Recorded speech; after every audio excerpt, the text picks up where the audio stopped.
کہ انزائٹی اور ڈپریشن جو ہے وہ پاکستان میں اسپیشلی یوتھ میں بہت تیزی سے پھیل رہا ہے. تو کائنڈلی میں اپنا پہلا سوال پٹ کرتا ہوں کہ آپ سب سے پہلے تو میں ڈفرینس بتائیں کہ انزائٹی اور ڈپریشن میں ڈفرینس کیا ہے. ڈپریشن اور انزائٹی ان کو سمجھنے کے لیے سب سے پہلے تو ہمیں یہ سمجھنا ہوگا کہ ڈپریشن جس کو ہم عام لفظوں میں اداسی کہتے ہیں اور انزائٹی جس کو ہم عام لفظوں میں گھبراہٹ یا خوف کہتے ہیں. اب یہ نارمل بھی ہیں اور ان کی بیماریاں بھی ہیں.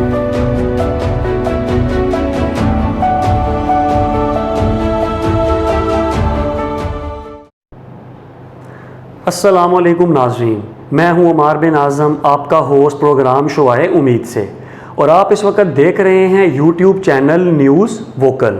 ویورز، ایک رپورٹ کے مطابق پاکستان میں تقریباً 20 ملین لوگ انزائٹی اور ڈپریشن کا شکار ہوتے ہیں.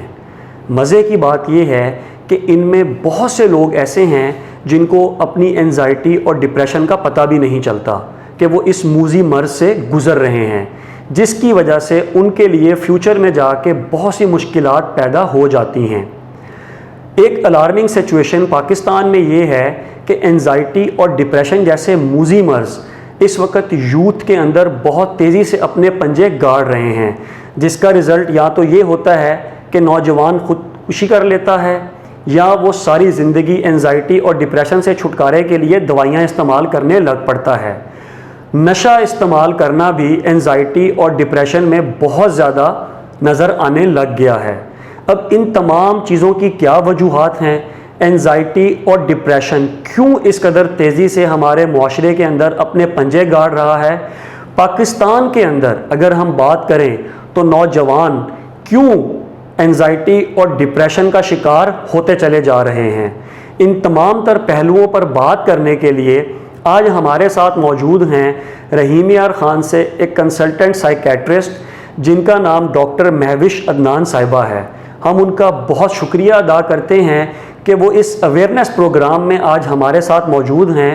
اب میں بلا تاخیر چلتا ہوں ان کی طرف اور اپنے پروگرام کا باقاعدہ آغاز کرتے ہیں. جی ڈاکٹر صاحب، سب سے پہلے تو بہت بہت شکریہ کہ آپ نے ہمیں ٹائم دیا. تو جس طرح کہ میں اپنے انٹروڈکشن میں بتا چکا ہوں کہ انزائٹی اور ڈپریشن جو ہے وہ پاکستان میں اسپیشلی یوتھ میں بہت تیزی سے پھیل رہا ہے. تو کائنڈلی میں اپنا پہلا سوال پٹ کرتا ہوں کہ آپ سب سے پہلے تو میں ڈفرینس بتائیں کہ انزائٹی اور ڈپریشن میں ڈفرینس کیا ہے؟ جی، ہمارے پہلے تو سب سے آپ لوگوں کا بہت شکریہ کہ آپ نے مجھے ایک ایسا پلیٹ فارم دیا جس کے میں مطلب ہم جس ذہنی صحت کے بارے میں لوگوں کو آگاہی دے سکیں، کیونکہ ایک بہت ضروری چیز ہے. ڈپریشن اور انزائٹی ان کو سمجھنے کے لیے سب سے پہلے تو ہمیں یہ سمجھنا ہوگا کہ ڈپریشن جس کو ہم عام لفظوں میں اداسی کہتے ہیں اور انزائٹی جس کو ہم عام لفظوں میں گھبراہٹ یا خوف کہتے ہیں. اب یہ نارمل بھی ہیں اور ان کی بیماریاں بھی ہیں. سب سے پہلے تو یہ سمجھنا ہے کہ ڈپریشن اگر کسی کو کوئی کہتا ہے مجھے اداسی ہے، اس کا مطلب یہ نہیں ہے کہ اس کو اداسی کی بیماری ہے. یہ اللہ تعالیٰ نے ہمارے اندر سب اشرف المخلوقات جو ہم ہیں ان کے اندر یہ چیز رکھی ہے کہ ہم اداس بھی ہوتے ہیں، ہمیں گھبراہٹ بھی ہوتی ہے جیسے ہمیں خوشی ہوتی ہے. بالکل. تو بیماری ہم تب کہتے ہیں، بیماری کے لیے اس کا ایک کرائٹیریا ہے، سیٹ کرائٹیریا ہے کہ اگر آپ کو 2 ہفتوں یا اس سے زیادہ اداسی رہے یا 2 ہفتوں سے زیادہ گھبراہٹ رہے اور بے چینی رہے، پھر ہم اس کو بیماری کہتے ہیں. اور اس میں صرف اداسی یا گھبراہٹ ہونا ضروری نہیں ہے، اس کے ساتھ ہمیں اور بھی بہت سی علامتیں آتی ہیں جن کے بعد ہم ایک کرائٹیریا رکھتے ہیں اور اس کے اوپر ڈیپینڈ کرتا ہے کہ ہاں یہ ڈپریشن کی بیماری ہے، یہ انزائٹی ڈس آرڈر ہے. تو ڈپریشن اور انزائٹی میں باقی اپنے کا فرق کیا ہے؟ تو ڈپریشن کو ہم بیسیکلی اداسی یا لاس کے اس میں لیتے ہیں، اور جو انزائٹی ہے اس کو ہم گھبراہٹ یا خوف کی اس میں چیزیں لیتے ہیں. جیسے اگر ہمیں کوئی نقصان ہو جاتا ہے تو ہمیں اداسی ہوتی ہے، لیکن اگر ہمیں کوئی تھریٹ ہو یا کوئی خطرہ ہو تو ہمیں گھبراہٹ کا عنصر زیادہ ہوتا ہے. تو اس میں مختلف بیماری بھی مختلف ہے اور اس کی علامتیں بھی مختلف ہیں، لیکن کئی لوگوں میں اداسی کے ساتھ ساتھ گھبراہٹ بھی موجود ہوتی ہے، دونوں علامتیں آ رہی ہوتی ہیں. ٹھیک ہے. اچھا ڈاکٹر صاحبہ، میں اپنی گفتگو کو آگے بڑھاتا ہوں.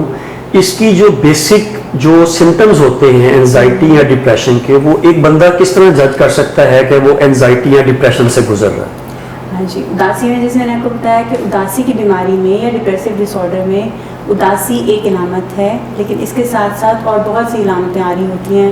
جیسے کچھ لوگوں کے اندر مایوسی ہوتی ہے، کچھ لوگوں کے اندر فیصلہ کرنے کی طاقت نہیں رہتی ہے، وہ صرف فیصلہ نہیں کر پاتے اچھے طریقے سے.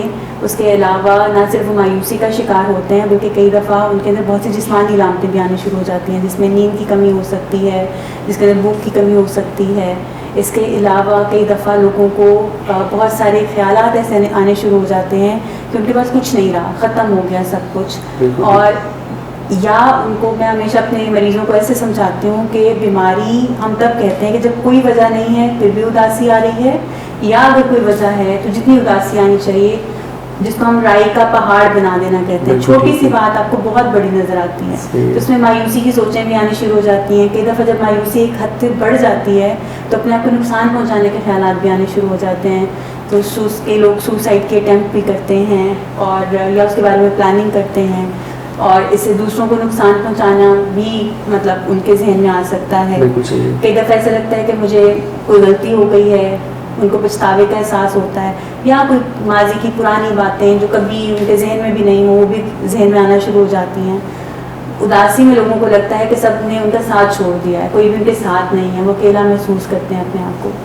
جبکہ گھبراہٹ کی جو بیماری ہے، جسے میں نے بتایا کہ اس کے اندر خوف یا گھبراہٹ اور بے چینی کا عنصر زیادہ ہوتا ہے، اس میں سوچوں کے ساتھ ساتھ جسمانی علامتیں بہت زیادہ آتی ہیں. جیسے اکثر دل کی دھڑکن تیز ہو جانا، معدے کا کام نہ کرنا، جسم میں کپکپاہٹ محسوس ہونا، نیند خراب ہو جانا، بھوک یا تو بالکل نہ لگنا ہے بہت زیادہ لگنا. اور اس کے علاوہ کچھ لوگوں کا پیٹ بھی خراب ہو جاتا ہے، کبھی پیچش لگ جاتے ہیں، کبھی ان کو قبض ہو جاتی ہے. اور اس کے علاوہ سانس ٹھیک طریقے سے نہیں آتا، گھٹن محسوس ہوتی ہے، اور پٹھوں میں کھچاؤ بہت زیادہ کمپلینٹس ہوتی ہیں. تو یہ انزائٹی میں خوف اور گھبراہٹ کے ساتھ ساتھ جسمانی علامتیں بہت زیادہ ہوتی ہیں، اور اسی وجہ سے کئی دفعہ لوگ سائیکیٹرسٹ کی بجائے فزیشین کے پاس بھی جانے رہے ہوتے ہیں. ٹھیک ہو گیا. اچھا ڈاکٹر صاحب، پاکستان کے اندر اسپیشلی جو ہماری یوتھ ہے اس کے اندر بہت تیزی سے انزائٹی اور ڈپریشن جو ہے وہ اپنے پنجے گاڑ رہی ہے. اس میں آپ کیا سمجھتی ہیں کہ جو مین ریزنز ہیں وہ کوئی پیرنٹس کے اور بچوں کے درمیان میں گیپ ہے، یا کوئی ایجوکیشن کا بچوں کے اوپر برڈن ہوتا ہے، یا ان کے علاوہ بھی کوئی اور بھی وجوہات ہو سکتی ہیں؟ اداسی یا گھبراہٹ آج کل ہماری یوتھ میں بچوں میں بہت پھیل رہی ہے. ایون ہم 5 سے 6 سال کے بچے میں بھی اداسی یا گھبراہٹ کی بیماری کو ڈائگنوز کر سکتے ہیں. بالکل. اس کی بہت ساری وجوہات ہیں. سب سے پہلی وجوہات میں جو ایک پہلا نمبر ہے وہ موروثی ہے. آپ کی کئی دفعہ یہ چیزیں جینیٹکلی چل رہی ہوتی ہیں، خاندان میں آ رہی ہوتی ہیں، تو اس وجہ سے بھی جو انزائٹی اور ڈپریشن دونوں ہی میں موروثیت کا عنصر ہے. لیکن اس کے ساتھ ساتھ ان دونوں میں انوائرمنٹل بہت سے ایسے فیکٹرز ہیں جو کہ اس بیماری کو زیادہ کر رہے ہیں. جیسے کوئی ایسے انسیڈنٹس ہو جانا، ابھی میں نے پہلے بھی بات کی کہ اگر ڈپریشن ہے تو اس میں جیسے لاس ہو جاتا ہے، کوئی چلا گیا، کوئی فوت ہو گیا، تو ہمیں جو اس وقت سوچیں اور ہم جسمانی کیفیت سے گزر رہے ہوتے ہیں، ذہنی کیفیت کے ساتھ ساتھ وہی بیماری میں بھی ویسے محسوس ہو رہی ہوتی ہیں. تو اس میں کئی دفعہ یہ ہوتا ہے کہ اکثر جیسے آپ نے کہا کہ یوتھ میں فرسٹریشن بہت زیادہ ہے، جابس نہیں ہیں، فائنینشیل پریشرز کے ساتھ ساتھ سوشل اور کلچرل پریشرز بہت زیادہ ہیں ہمارے یہاں.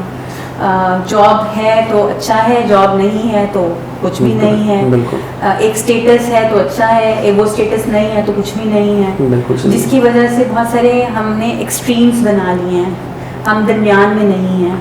کئی دفعہ وہ پریشرز اتنے زیادہ ہو جاتے ہیں کہ انسان آرام سے جو ہے نا وہ ڈپریشن یا انزائٹی میں ڈپ کر جاتا ہے. کئی دفعہ ہماری شخصیت بھی ایسی ہوتی ہے کہ ہم ڈپریشن یا انزائٹی میں ڈپ کر جاتے ہیں. میں کہتی ہوں کیونکہ ایک لائن ہے جس کے اس طرف آپ کی پرسنالٹی ہے، شخصیت ہے، اور دوسری طرف بیماری ہے. جو لوگ سینسیٹیو ہوتے ہیں، حساس ہوتے ہیں، چیزوں کو بہت ڈیپ لیتے ہیں، محسوس زیادہ کرتے ہیں، ان کے چانسز زیادہ ہیں کہ وہ اداسی یا گھبراہٹ کی بیماری کے اندر جائیں. لیکن شخصیت کے علاوہ بہت سارے سے میں نے کہا فائنینشیل، سوشل، کلچرل پریشرز بھی ہیں. بہت سارے ایسے اسٹریسرز ہیں زندگی میں، ایسے واقعات ہو جاتے ہیں جو کہ باقی لوگوں کے ساتھ نہیں ہوتے. ٹھیک ہے، جس کے اندر آپ کہہ سکتے ہیں چائلڈہڈ انسیڈنٹس ہیں. آج کل بچوں میں sexual abuse, physical abuse, emotional abuse, یہ بہت کامن ہے. اسکول میں بچے بہت زیادہ بلی ہوتے ہیں اور پھر وہ نہ صرف بلی ہوتے ہیں بلکہ بلی کرنا سیکھتے بھی ہیں، جس کی وجہ سے جیسے جیسے ان کی زندگی آگے بڑھتی جاتی ہے وہ اس کے اندر وہ سمجھتے ہیں کہ شاید میں یہ کروں گا تو مجھے یہ چیز ملے گی، اگر نہیں کروں گا تو نہیں ملے گی. ٹھیک ہے، تو اس میں کئی دفعہ وہ بلیئر بن جاتے ہیں اور کئی دفعہ وہ بلی ہونے والے ہوتے ہیں. تو یہ کافی ساری چیزیں ہیں جو کہ ہمارے مستقبل پر بھی اثر انداز ہوتی ہیں. تو بچپن کے بہت سے ایسے واقعات ہوتے ہیں جو کہ آپ کو مستقبل میں انزائٹی یا ڈپریشن کی بیماری کے اندر لے کے جا سکتے ہیں. پھر اور بہت سے لائف ایونٹس ہو سکتے ہیں. پیرنٹس کی آپس میں اگر کوئی انبن ہے یا اگر کوئی کسی کی مدر کی ڈیتھ ہو گئی ہے، مدر نہیں ہے، اسٹیپ مدر ہیں، بہت سے ایسے واقعات ہیں زندگی کے، تو وہ آپ کو ایزیلی انزائٹی ڈپریشن کی بیماری کی طرف لے کر جا سکتے ہیں. ڈاکٹر صاحبہ ایک بڑی الارمنگ چیز جو میرے دیکھنے میں بھی آئی ہے کہ بہت سے لوگ جو انزائٹی اور ڈپریشن سے گزر رہے ہوتے ہیں وہ اس چیز میں شرمندگی فیل کرتے ہیں کہ یار ہمیں لوگ، ہمارے خاندان والے کہیں گے کہ بھائی یہ پاگل ہو گیا ہے، یہ جو سائیکیٹرسٹ کے پاس جا رہا ہے، تو اپنی ٹریٹمنٹ کے لیے نہیں آتے. ایک تو اس کی آپ کیا ریزن سمجھتی ہیں اور دوسرا اس چیز کو ہم اوور کم کس طریقے سے کر سکتے ہیں؟ یہ بڑا امپورٹنٹ کویشچن ہے کہ سائیکیٹرسٹ کے پاس آنا لوگ بہت بڑا اسٹگما سمجھتے ہیں. وہ ایون گھر بتا کر بھی نہیں آتے کہ میں سائیکیٹرسٹ کے پاس جا رہا ہوں، اور اگر کوئی ان کو یہاں پر مل جائے تو اس کو بالکل ہی نہیں بتائیں گے کہ بھئی ہم کس مقصد کے لیے آئے ہیں. اصل چیز یہ ہے، میں یہ نہیں سمجھتی کہ لوگ اس کو اسٹگما اس وجہ سے سمجھتے ہیں کہ انسان پاگل ہو جاتا ہے یا اس کے اندر بالکل ہی اس کی سوچنے سمجھنے کی صلاحیت ختم ہو جاتی ہے. اصل میں لوگوں کو، جہاں تک میرا سوچنے کا ایک طریقہ ہے اور وہ چیزیں کہ لوگوں کو اس کے بارے میں اویئرنیس نہیں ہے، آگاہی نہیں ہے، ان کو پتہ ہی نہیں ہے کہ ایسی بیماریاں ہوتی ہیں. جیسے لوگوں کو پتہ ہے کہ ہاں ٹائیفائڈ ہوتا ہے، ٹائیفائڈ کے لیے اتنی دوائی کھانی ہے، اتنے عرصے کے لیے کھانی ہے، اس کے لیے پرہیز کرنی ہے. لوگوں کو پتہ ہے کالا یرقان ہوتا ہے، اس کا یہ کورس چلے گا. ٹی بی ہے، اس کا یہ کورس چلے گا، اور دوائی بھی کھاتے ہیں. لوگوں کو پتہ ہے کہ شوگر ہوتی ہے، بلڈ پریشر ہوتا ہے، اس کے لیے دوائی نہیں کھائیں گے تو زندگی نہیں چلے گی، پرہیز بھی کرنی پڑے گی اور دوائی بھی کھانی پڑے گی. نفسیات کی بیماریوں کے بارے میں عام انسان کے ڈاکٹرز کو بھی نہیں پتا کہ اس طرح کی بیماریاں ہو سکتی ہیں. ہمیشہ یہ مشورہ دیا جاتا ہے کہ اپنی ول پاور سے کام لو، ٹھیک ہو جاؤ گے. لیکن بیماری ہم کہتے تب ہیں کہ وہ عام رویوں سے یا عام حالات کو بدلنے سے ٹھیک نہیں ہوتی ہیں. اس وجہ سے لوگوں کے اندر، کیونکہ یہ پتہ ہی نہیں ہے کہ بیماریاں ہیں، یہ نہیں پتہ ہوگا کہ بیماری ہے تو پھر علاج کا کیسے پتہ ہوگا، پرہیز کا کیسے پتہ ہوگا. تو میرے خیال سے یہ جو آپ نے بھی اسٹیپ لیا بڑا امپورٹنٹ ہے کہ اس سے ہم لوگوں کو یہ بھی بتائیں گے کہ ہاں اس طرح کی بیماریاں ہوتی ہیں اور بیماری ہم کیوں کہتے ہیں، اور جہاں بیماری ہے وہاں علاج ہے. بالکل. تو یہ چیزیں میرے خیال سے زیادہ امپورٹنٹ ہے. ٹھیک ہو گیا. ڈاکٹر صاحب میں آج کے سیشن کا اپنا لاسٹ کوشچن پٹ کرتا ہوں کہ ایک تو یہ کہ جس طرح بھی آپ نے بتایا کہ ٹریٹمنٹ جو ہے وہ بعض کا ڈاکٹرز کو بھی نہیں پتہ لگتا یہ کوئی بیماری ہے. اگر ایک بندہ ڈپریشن یا انزائٹی کا آپ کے پاس آتا ہے تو یہ جو اس کا ٹریٹمنٹ ہوتا ہے یہ کتنے عرصے تک چلتا ہے منیمم اور میکسیمم؟ ایک سوال. اور دوسرا جو امپورٹنٹ چیز ہے، آیا یہ کس حد تک خطرناک بیماری ہے؟ آیا یہ ٹریٹمنٹ اس کی اویلیبل ہے، کیوریبل ہے یا نہیں ہے؟ صحیح. یہ بھی میرے پاس اتنے بھی نفسیات کی کوئی ایک بیماری نہیں، نفسیات کی بہت ساری بیماریاں ہیں، جیسے میڈیسن میں بہت ساری بیماریاں ہیں. بالکل.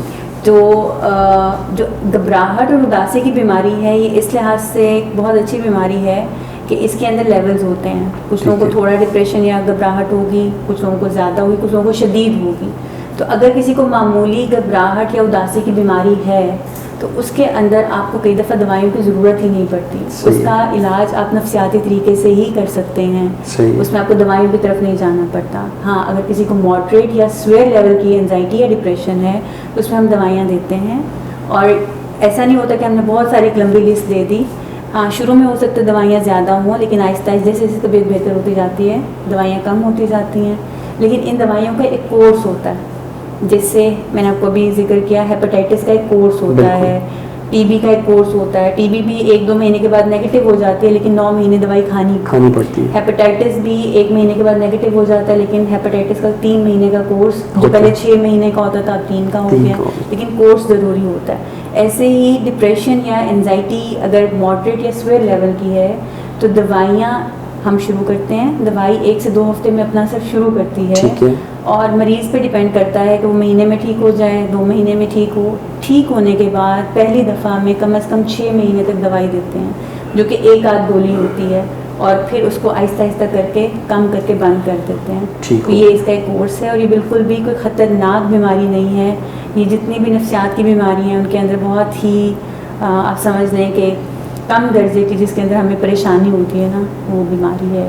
کوئی ایسا مسئلہ نہیں ہے, اور یہ بالکل ٹھیک ہو جاتی ہے. ٹھیک ہو گیا, ٹھیک ہو گیا. تو ڈاکٹر صاحب بہت بہت شکریہ آج کے سیشن کا. تو ان شاء اللہ تعالیٰ نیکسٹ ایک سیشن اور کریں گے. تو ویورز, ہمارا جو آج کا سیشن ہے وہ ہم اینڈ کرتے ہیں, اور میں امید کرتا ہوں کہ ہماری یہ چھوٹی سی ایک کوشش جو ہے, جس کو بیسیکلی ہم نے ایک اویئرنیس پروگرام بنایا ہے, یہ آپ کو ضرور پسند آئی ہوگی. اب اس میں ہم نے ایک بیسک کوشش کی تھی کہ آپ کو ایک اوور آل سینیریو ہم دے سکیں کہ بیسیکلی اینزائٹی اور ڈپریشن میں ان میں ڈفرینس کیا ہے, مین یہ بیماری کس حد تک خطرناک ہے, اور اس بیماری کی وجوہات کیا ہیں. تو اب انشاءاللہ ہم نیکسٹ ویک جس ویڈیو کے ساتھ آئیں گے وہ اسپیسیفک کسی نہ کسی ٹاپک پر ہوگی جو بہت زیادہ امپورٹنس کا حامل ہوگا. تو میری آپ سب سے یہ ریکویسٹ ہے کہ آپ جہاں تک اس ویڈیو کو پروموٹ کر سکتے ہیں, شیئر کر سکتے ہیں, وہ آپ کریں, کیونکہ انشاءاللہ تعالیٰ جو ہماری اپ کمنگ نیکسٹ ویڈیوز ہیں وہ بہت ہی زیادہ انفارمیٹیو ہونے والی ہیں. تو تب تک کے لیے, نیکسٹ ویڈیو تک کے لیے اپنا اور اپنے اہل خانہ کا خیال رکھیں. مجھے اجازت دیں. آپ کا ہوسٹ عمار بن اعظم, پاکستان زندہ باد.